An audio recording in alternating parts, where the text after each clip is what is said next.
Hi guys, welcome back to channel. Today we are going to learn these things called action. So action will get in the left side of these things called Power Automate, guys. So first of all, what is actions we are going to understand. Okay, so action is nothing but whatever application you are going to automate. For automating any type of application, whatever the desktop, whatever the web based, we have to go for these things called actions. Okay, so using the actions we can go for drag and drop and we can automate any application.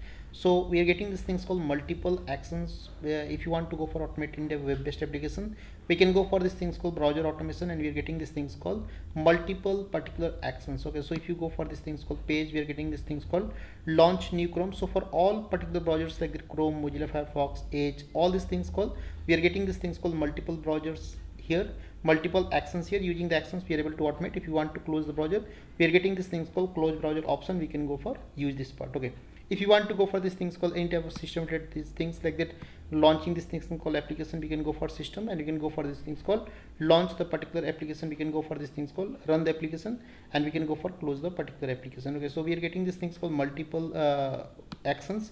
If you want to go for these things called Excel, we are getting these things called all the particular Excel's actions. Whatever you want to go for that, like that launch Excel and go for this thing called close. For Word, we are getting these things called multiple like that your particular Word actions, like it will launch Word and closing all these things. For database, we're getting these things called three particular actions, that is called open SQL, execute, and close. And for email and these things called Outlook, we're getting these things called multiple particular flow.